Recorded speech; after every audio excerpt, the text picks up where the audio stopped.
Hello, everybody. This is Hollywood Joe from Hollywood's World of Sports. Been quite a long time since I've come to you to talk to you about sports.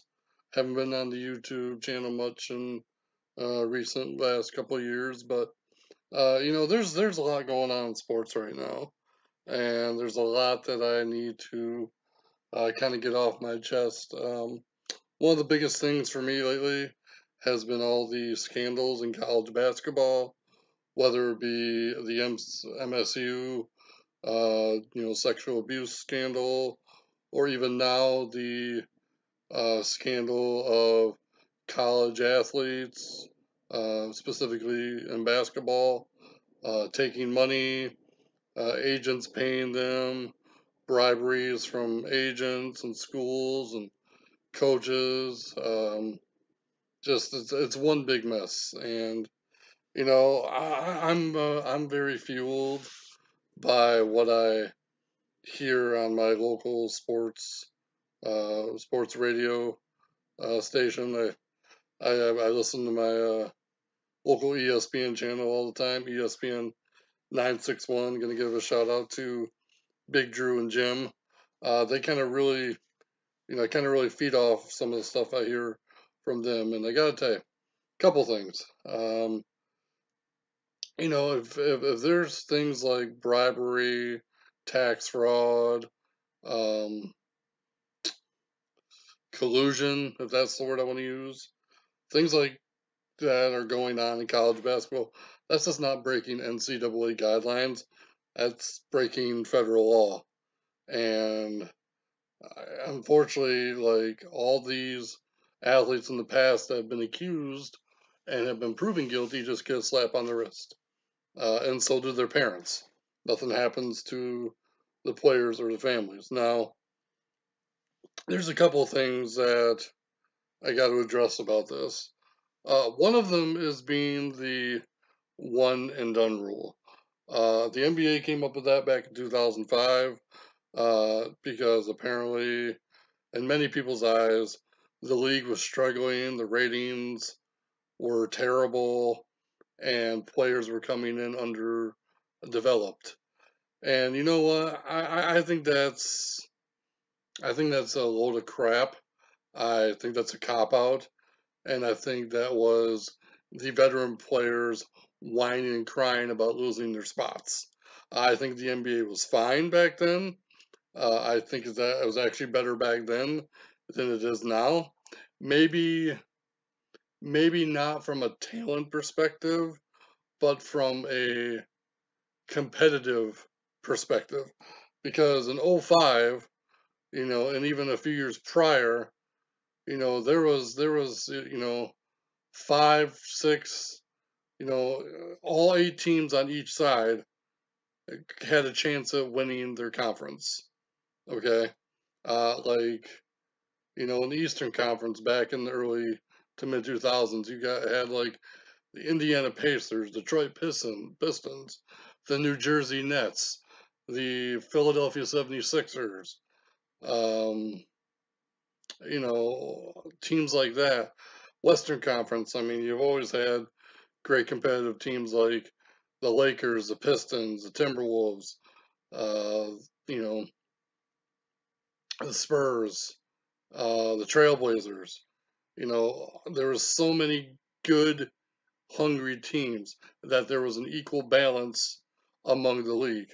In the last, 4 to 5 years, the league has not been balanced.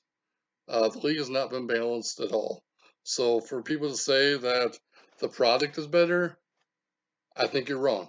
Ratings may be better because you have these super teams like the Golden State Warriors, the Big Three in Houston, the Big Three in Oklahoma. You got LeBron shaking up his team every other month. There's, Boston has a good nucleus. Then there's teams that aren't quite there yet, like the 76ers, the Milwaukee Bucks, hell, the Toronto Raptors. One of the top 3 teams in the East don't get the credit they deserve because they're not LeBron James or the entire Golden State Warriors team.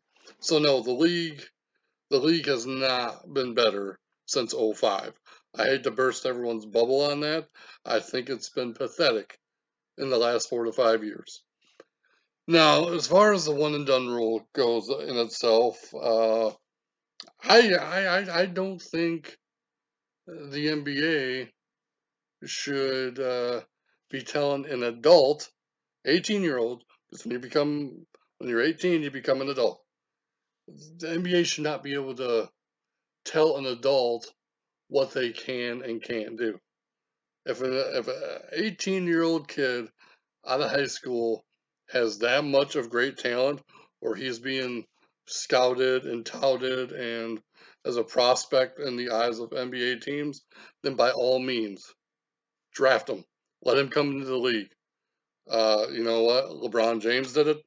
Kobe Bryant did it. Kevin Garnett did it.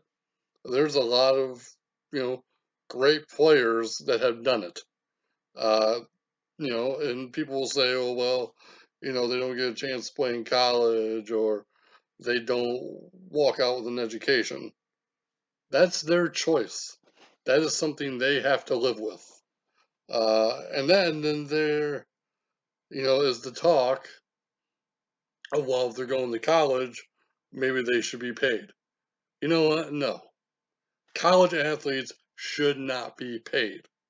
Their payment is a full ride scholarship that pays for their education, pays for their tuition, pays for their books. Now, do I think colleges should restructure like their scholarship funds? Yes. I do think that, for athletes who claim they come from nothing and, if they can prove that they're not well off financially in their families, then okay, restructure how you give out scholarships. Give them like a prepaid credit card from the college, like as an allowance to get food, get necessities, uh, get around town and be able to have some gas money and stuff like that. Colleges should be restructuring their student loan process or their tuition process or their scholarship process, something of that nature. They need to restructure it so these athletes who claim that they can't survive have a way of survival. That way you're not putting agents involved, you're not getting shoe companies involved. These athletes can go to school, play their sport well, and be able to uh, support themselves in college. Because I understand, most scholarships don't, give you the money. You don't get money for food. You don't get money for gas. It's basically your books, your tuition, and your housing. So maybe these scholarships need to be restructured where, okay, maybe these, students, like I said, get like prepaid credit cards or whatever to go and get some food, go get some groceries, to go get gas and run errands or, whatever, something of that nature. But no way, shape, or form should these athletes be getting paid to go to school. Because, in my opinion, a full ride scholarship is payment enough, as far as I'm concerned. If you're going to do that for athletes, then I think, you know what? Okay, well, let's pay the debate team. You know what? They're representing the school. Let's pay the cheerleaders. They're representing the school. Let's pay the newspaper. They're definitely representing the school. Let's pay all these clubs and organizations outside of athletics. Let's pay all the people that are involved in those because they all represent the school. Okay, this is the big problem people are understanding. If you start paying one set of people in your college because they represent your school, then you're going to have everybody on you about getting paid because they represent your school. So no, do not pay athletes. No, it shouldn't happen. It should never happen because you are opening up Pandora's box if you start paying athletes in college. Simple as that. Now, if these athletes want to get paid, and it sounds like they do, I think LeVar Ball may be onto something with the Junior Basketball League Association. And you know what? I don't like LeVar Ball. Could care less about the man. But he may be onto something. Players who don't want to go to college aren't going to play in the G League, aren't going to play in the D League, aren't going to play in the C or B or F or whatever league it is to get to the NBA. Because really, none of those leagues get the exposure that they want or that they need. Unfortunately, me being not a fan of LeVar Ball because of all the exposure he gets, the Ball family and anything attached to the Ball family does get exposure. So as far as I'm concerned, LeVar Ball may be onto something in this the whole Junior Basketball League Association that they're trying to come up with, over the next year or two. He may have the most brilliant idea in the world. I don't like him. I really don't care about the Big Baller brand. But if he's going to create an opportunity for these 18-year-olds to get paid and not go to college and still be able to develop themselves before they make the NBA, I'm all for it. I am very, very all for it.